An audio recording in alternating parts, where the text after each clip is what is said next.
So I want to talk about something that's going on in our country that a lot of people aren't aware of, and it's very important because it's a big deal. It's probably larger than the opioid epidemic, and that is the disability industrial complex. And I've talked about this a little bit before, but now I'm going to get a lot deeper and explain to you how this works. Because I truly think that this is what Oliver Anthony is talking about in the second verse of his song. So here's how it works.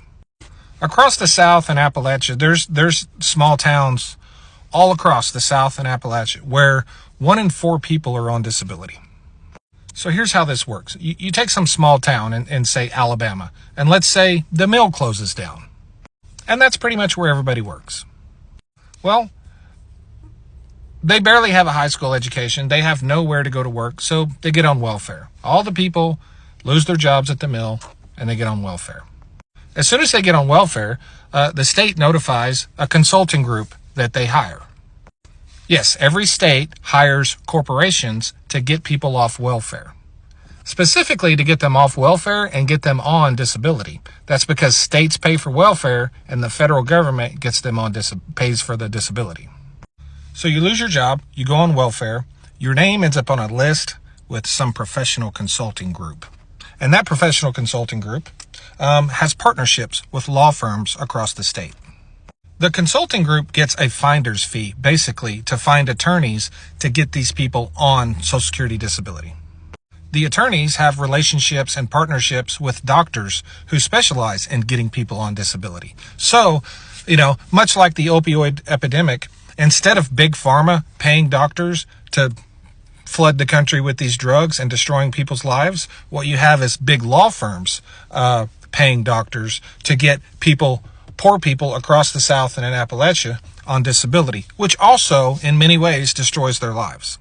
Because while they may get a check for the rest of their life, they have absolutely no reason to ever do anything beyond that because they're getting a check for the rest of their life.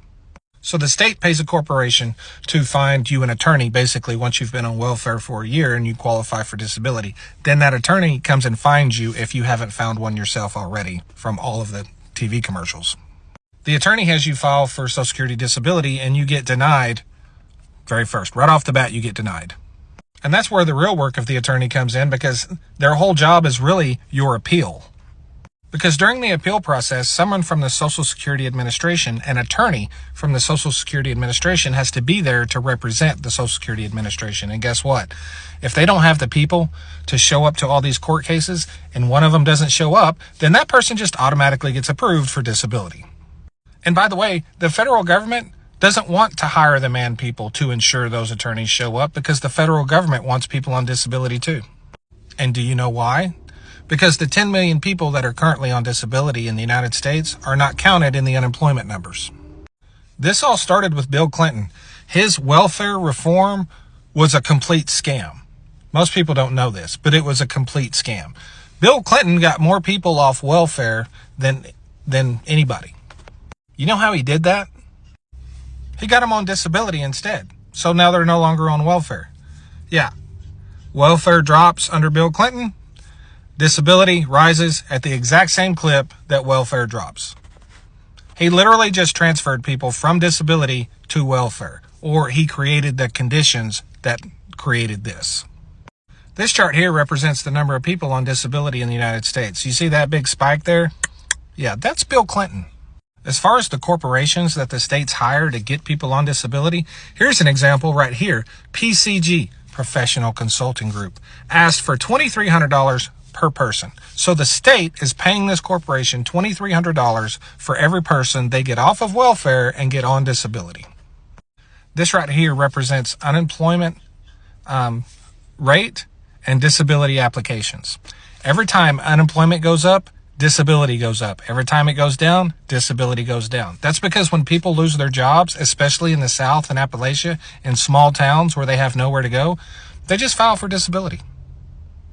Perfectly capable of working.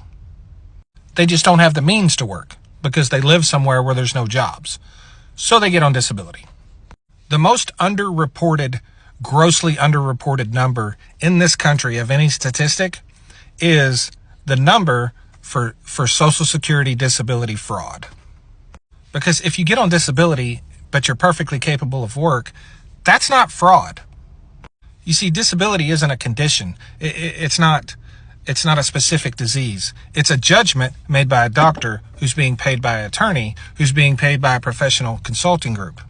Some experts estimate that this number is underreported by 90%, which means approximately $100 billion a year goes out of Social Security to people on disability that should not be on disability. And the reason this is important is because the disability program basically went broke, and it's now pretty much funded by Social Security.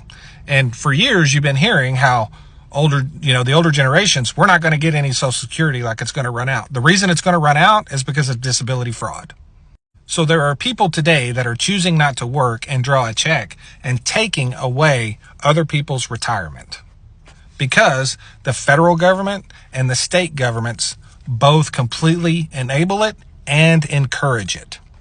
Social Security is not a Ponzi scheme. The disability program is absolutely a Ponzi scheme. Nearly 20% of the people in West Virginia are on disability. You want to see how many children are on disability? And for the children of the people on disability, they have no incentive. They're actually discouraged to work during their teenage years, because if they go to work, they lose their disability check. And that family relies on the child's disability check just as much as theirs, because they're all getting one. They're all getting a check. So basically what you have is poor states, mainly red states, poor red states in the South and Appalachia, that are basically kicking the can from the state paying for welfare to putting these people on disability paid by the federal government, which keeps these people poor for life, which keeps the states poor. And a lot of the people that are on disability don't realize that they're not getting a gift. They think they're getting something positive. They're not. They're getting something that's basically going to destroy their life, because they're going to be dependent on a check for the rest of their life. And they will never improve their lives. They will live totally off whatever the government allows them to live off of for the rest of their lives. I've seen this. I've lived this. I know many of these people, and I believe 100% that is what Anthony Oliver is talking about in his song. Thanks.